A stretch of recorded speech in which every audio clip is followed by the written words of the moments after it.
سلام البنات، كي دايرين؟ لاباس عليكم؟ بخير؟ نهاركم مبروك. اليوم ان شاء الله غنوجدوا معكم واحد البطيبيطات ولا مخيمرات كيجيو زويونين معمرين. هي الطريقه ديالهم اللي ساهله بزاف واللي غتعجبكم بزاف.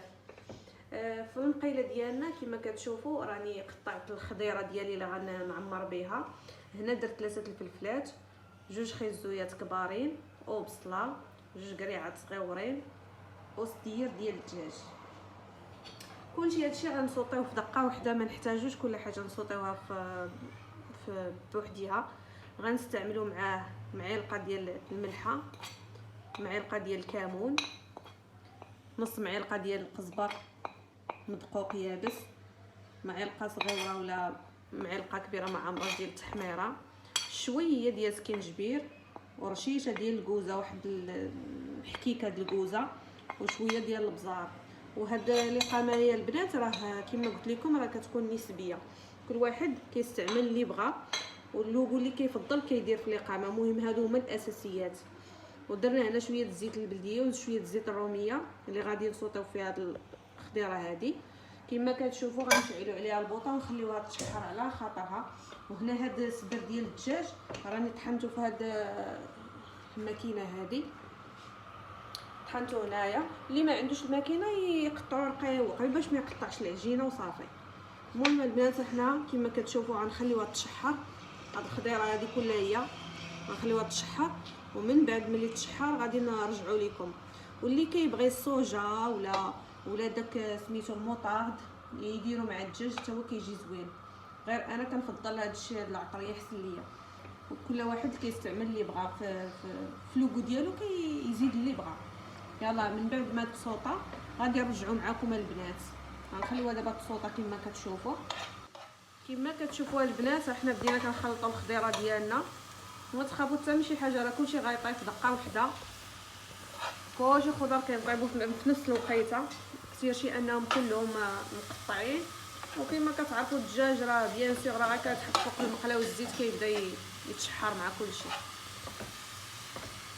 ها انتم البنات كما كتشوفوا من بعد ما شحرنا الخضيره ديالنا راه كما كتشوفوا الخضيره مع الدجاج راه كلها طاحت. الان البنات غادي نزيدوا واحد معلقه ديال طوماطيش كونسونط، هكذا نرويو بها ونخليو هاد المريقه حتى تلبى مزيان. هاد الحشوه هادي تتجمع مزيان بحال هكذا.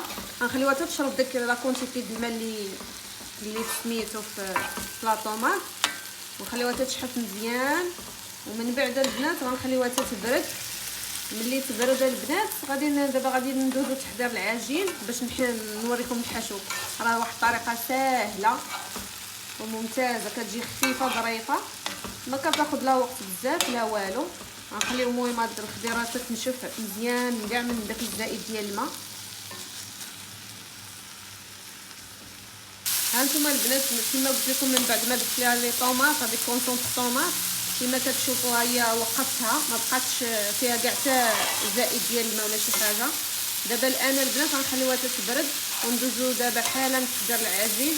راه هاد الوصفه البنات كما قلت لكم غادي تعجبكم بزاف وسهله في التحضير، والنتيجه روعه البنه وزويونه فيها مذاق زوين.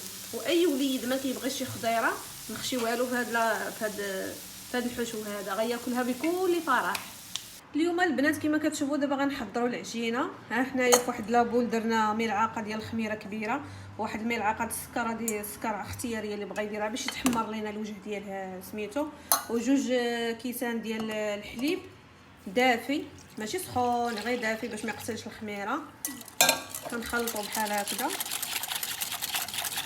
بلا ما تسناوها حتى تتفاعل نيشان. كنخلطوها شويه بحال هكا تذوب لينا الخميره.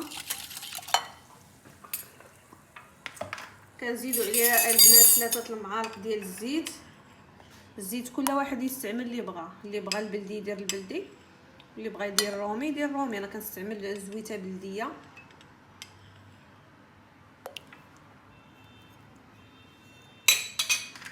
نعاودوا البنات نخلطوا.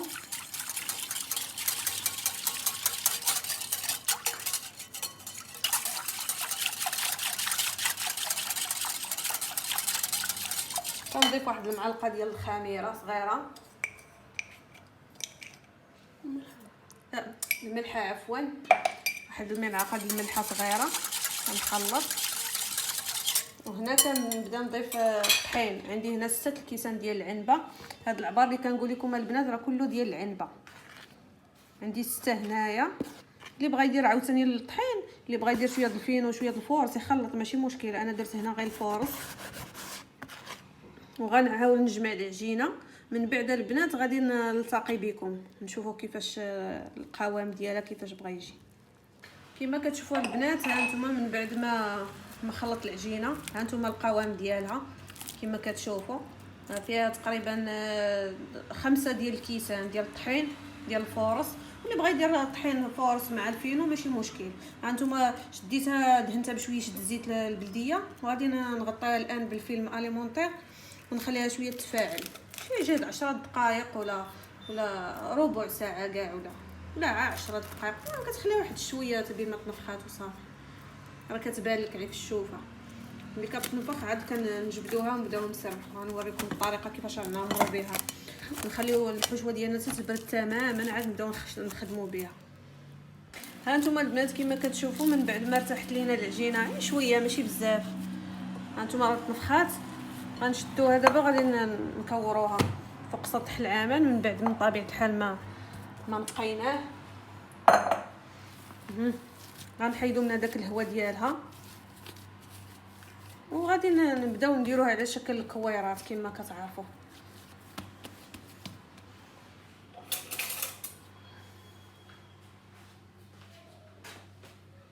نقسموها على شكل قطع متساويه.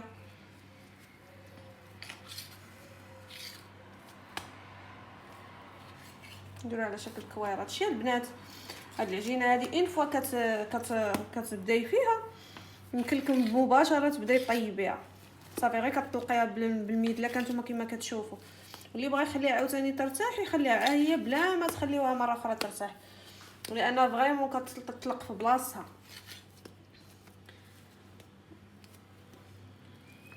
غنبقاو نقطعوا فيها هكا ونبداو نديروا على شكل كويرات كي بحال هكذا،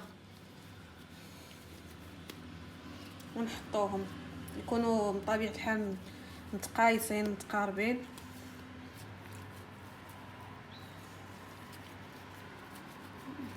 ها نتوما البنات كما كتشوفوا مباشره من بعد ما كورناهم غنبدا بهم الخدمه.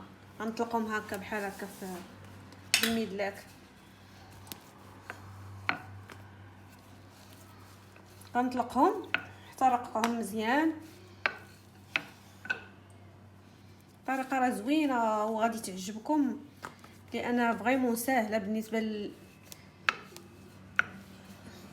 الامهات ولا اللي كيجيو مثلا خدامين معطلين بغاو يديروا شي شهيوه زوينه. ما كتشدش اليد وما كتحتاجش قوه الخمير. كتطلق شويه وكتبداي فيها الخدمه نيشان.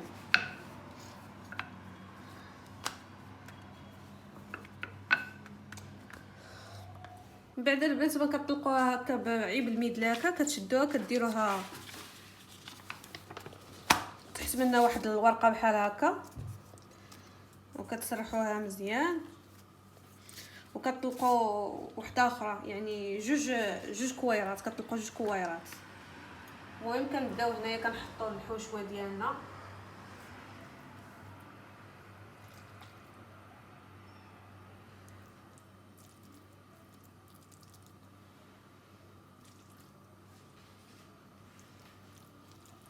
كنعمروها كامله هي بالحشوه.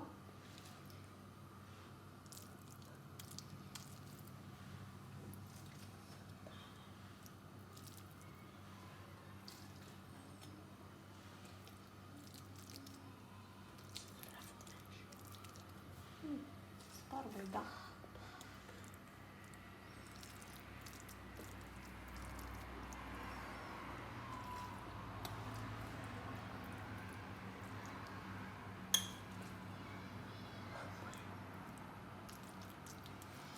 بعد البنات ما كنعمروها مزيان كما كتشوفوا في الحشوه، يعني ماشي كنعمروها ديال بصح.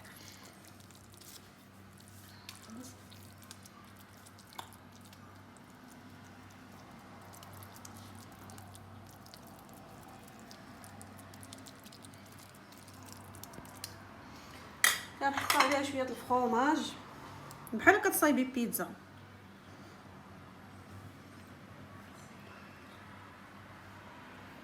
المهم شويه الفرماج ماشي تنكثروش.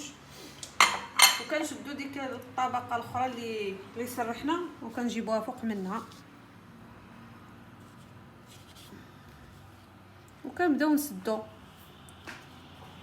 كما كتشوفوا. كنبركوا عليها مزيان باش ما تخرج لنا كاع الحشوه نهائيا. واللي خاف تخرج ليه يدير لها بحال هكا.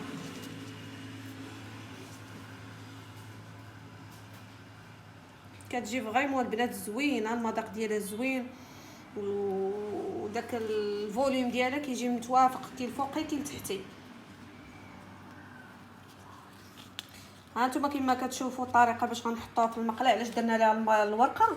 بحيث هي كتكون كبيره وعامره، حيت لا هزيتيها تقدر تخسر لك ديك الورقه بحال كطرحي بها العجينه وصافي.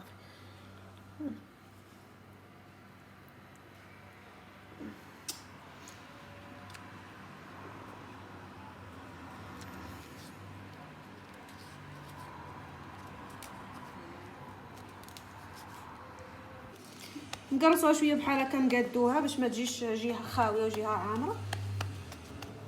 كنكونوا ديجا مسخنين المقله على واحد درجه حراره، حيت البنات راه هي كما كتشوفوا كتجي كبيره. كنسخنوا المقله على واحد درجه الحراره كتكون ديجا وكنهزوا ديك الوريقه ديالنا وكنقلبوها بحال هكا.